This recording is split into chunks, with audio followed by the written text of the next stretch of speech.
paz do Senhor, explicando a Bíblia comigo, Pastor Carlos.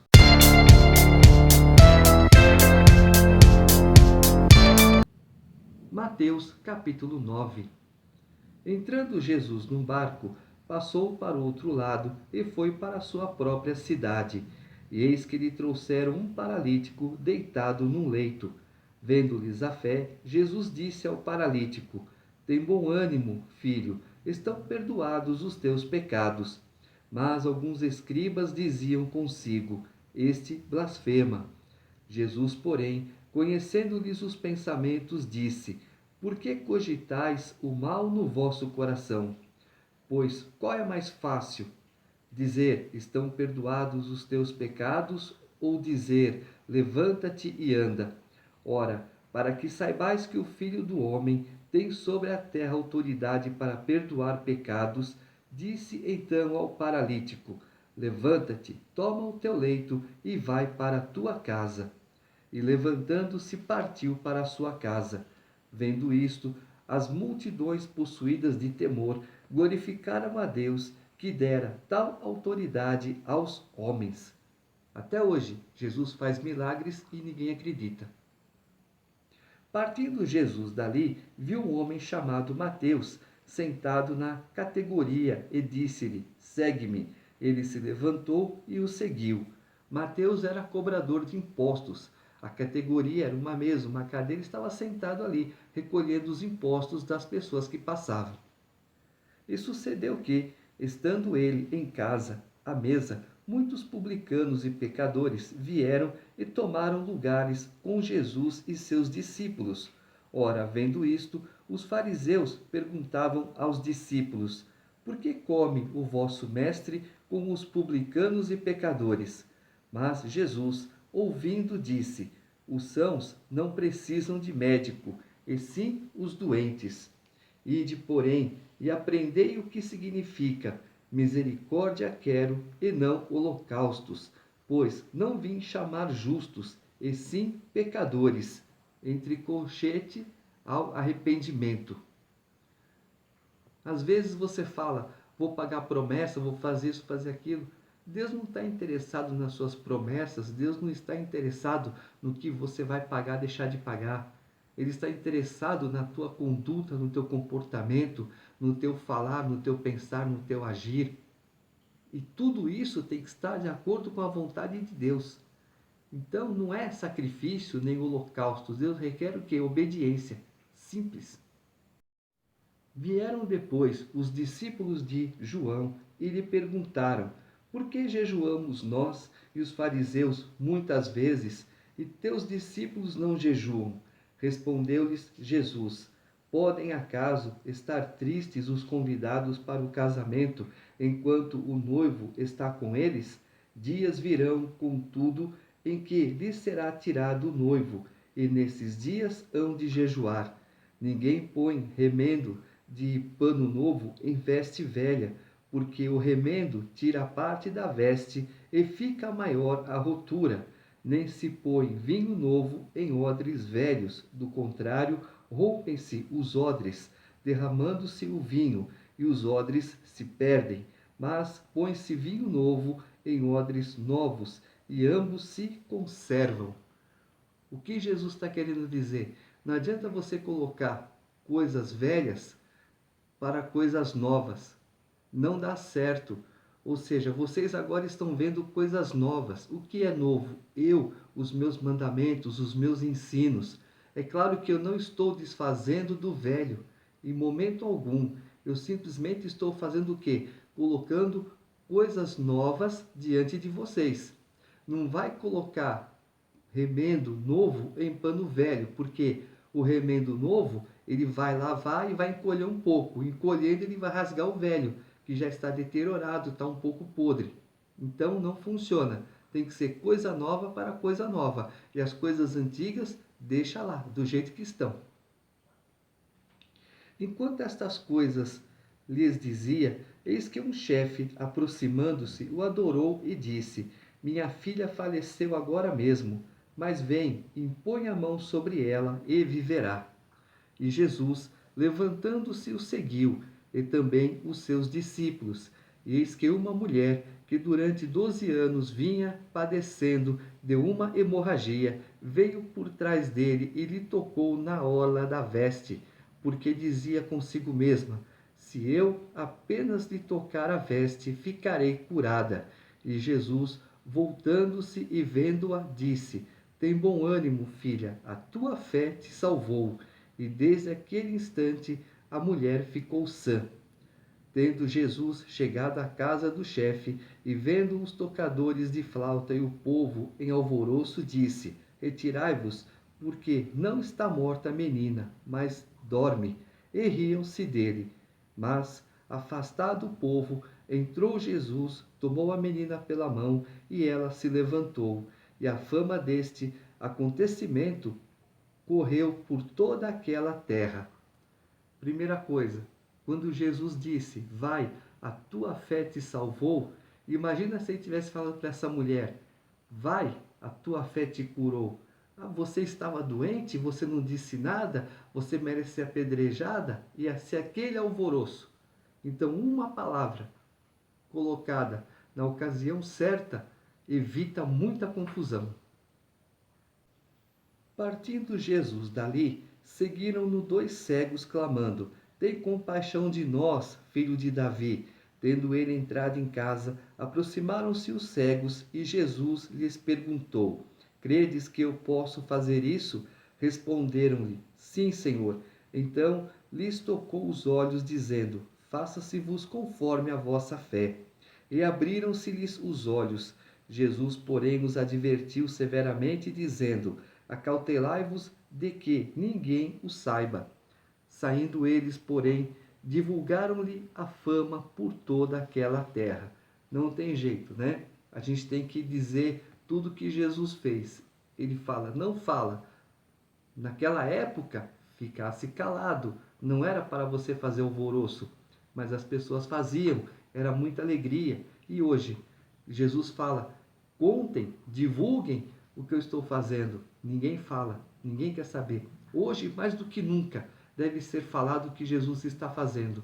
E ninguém fala. A diferença aqui, para Lucas, dos 2 cegos, Lucas diz é que Lucas fez o evangelho dele pesquisando, perguntando para um, perguntando para outro. A diferença que você vai ver logo de cara é na genealogia, que eu não expliquei. Mateus pegou aqui a genealogia dos reis e Lucas pegou a genealogia dos sacerdotes. Então, Jesus, ele era rei e, por outro lado, ele era sacerdote, todo legitimado, tudo de acordo conforme manda a lei. Mas a inveja, sabe? Não, ele não pode, ele não é, ele não tem capacidade, ele não fez estudo, ele não estudou, como é que ele sabe das coisas? A incredulidade, pior ainda, fez com que abandonassem Jesus para se apegar tão somente ao seu próprio egoísmo. Ao retirarem-se eles, foi-lhe trazido um mudo endemoniado, e expelido o demônio, falou o mudo, e as multidões se admiravam, dizendo: jamais se viu tal coisa em Israel. Mas os fariseus murmuravam: pelo maioral dos demônios é que expele os demônios. De novo, afrontando Jesus, fazendo um pouco caso, desacreditando, vendo, eles estão vendo, tudo está acontecendo diante dos olhos deles, eles não estão acreditando. Por quê? Coração endurecido. Paga o preço? Com certeza. E não é pouco, não. E percorria Jesus todas as cidades e povoados, ensinando nas sinagogas, pregando o evangelho do reino e curando toda sorte de doenças e enfermidades. Vendo ele as multidões, compadeceu-se delas, porque estavam aflitas e exaustas, como ovelhas que não têm pastor. E então se dirigiu a seus discípulos: a seara, na verdade, é grande, mas os trabalhadores são poucos. Rogai, pois, ao Senhor da seara que mande trabalhadores para a sua seara. Quando Jesus curava, havia 3 coisas: ou era demônio, ou era ser vergonhice, ou era doença mesmo. Nesse caso, o rapaz era surdo por causa dos demônios que não deixavam que ele visse. E às vezes nós temos a nossa visão atrapalhada, cegada de uma certa forma, porque os demônios não deixam que a gente consiga ver a verdade. Então, para cada caso, há um caso. Ou você tem realmente uma doença, ou você tem ser vergonhice, ou então é o demônio agindo na tua vida. Para cada caso, um caso. Capítulo 10. Tendo chamado os seus 12 discípulos, deu-lhes Jesus autoridade sobre espíritos imundos, para os expelir e para curar toda sorte de doenças e enfermidades. Ora, os nomes dos 12 apóstolos são estes: primeiro Simão, por sobrenome Pedro, e André, seu irmão, Tiago, filho de Zebedeu, e João, seu irmão, Filipe e Bartolomeu, Tomé e Mateus, o publicano, Tiago, filho de Alfeu, e Tadeu, Simão, o zelote, e Judas Iscariotes, que foi quem o traiu. A estes 12 enviou Jesus, dando-lhes as seguintes instruções: não tomeis rumo aos gentios, nem entreis em cidade de samaritanos, mas de preferência procurai as ovelhas perdidas da casa de Israel. E à medida que seguirdes, pregai que está próximo o reino dos céus. Curai enfermos, ressuscitai mortos, purificai leprosos, expeli demônios. De graça recebestes, de graça dai. Não vos provereis de ouro, nem de prata, nem de cobre nos vossos cintos, nem de alforge para o caminho, nem de 2 túnicas, nem de sandálias, nem de bordão, porque digno é o trabalhador do seu alimento.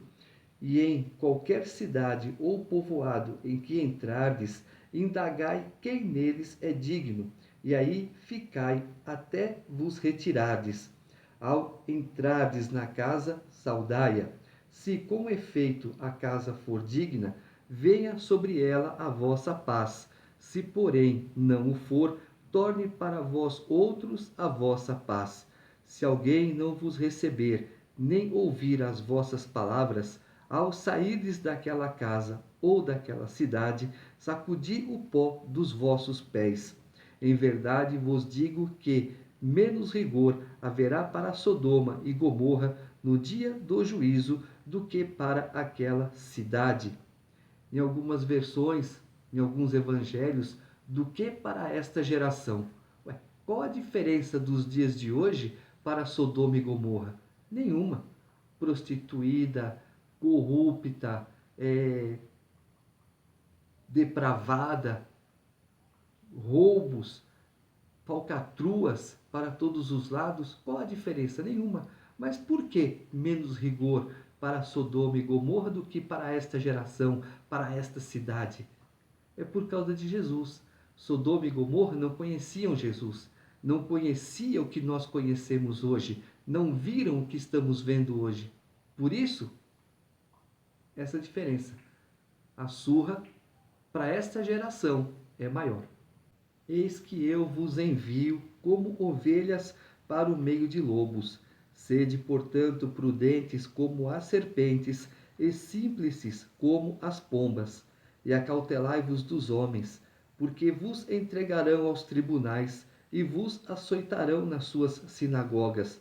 Por minha causa sereis levados à presença de governadores e de reis, para lhes servir de testemunho a eles e aos gentios.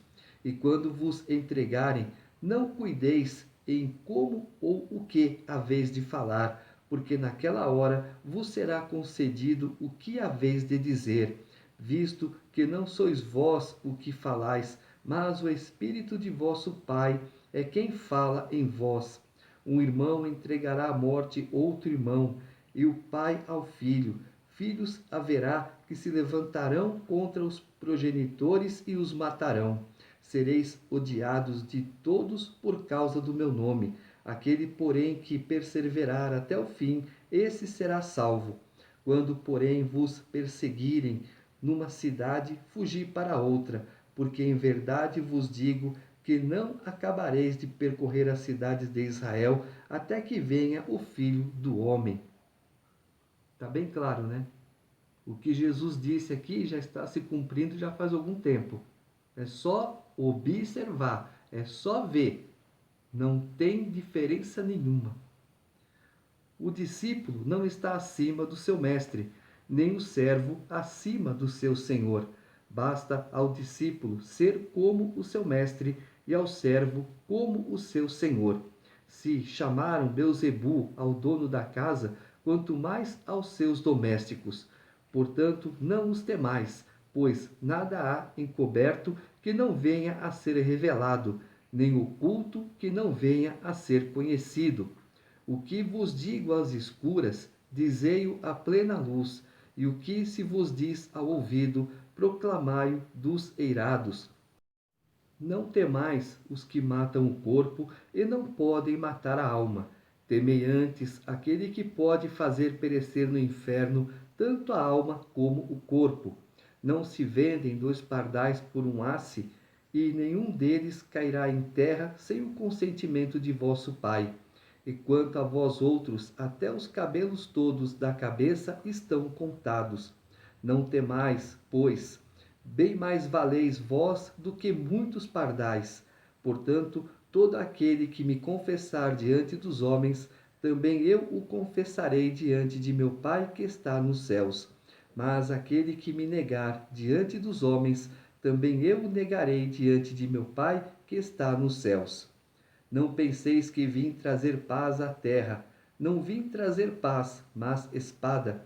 Pois vim causar divisão entre o homem e seu pai, entre a filha e sua mãe, e entre a nora e sua sogra. Assim, os inimigos do homem serão os da sua própria casa. Quem ama seu pai ou sua mãe mais do que a mim não é digno de mim. Quem ama seu filho ou sua filha mais do que a mim não é digno de mim. E quem não toma sua cruz e vem após mim, não é digno de mim. Quem acha a sua vida, perdê-la-á. Quem, todavia, perde a vida por minha causa, achá-la-á. Quem vos recebe, a mim me recebe. E quem me recebe, recebe aquele que me enviou. Quem recebe um profeta no caráter de profeta, receberá o galardão de profeta. Quem recebe um justo no caráter de justo, receberá o galardão de justo.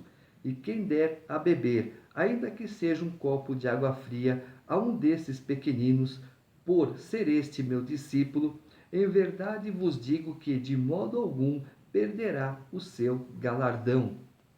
Jesus é bem claro, quando nós nos convertemos, que aceitamos Jesus como nosso Senhor e Salvador, os primeiros a se revoltarem conosco são os da nossa própria casa.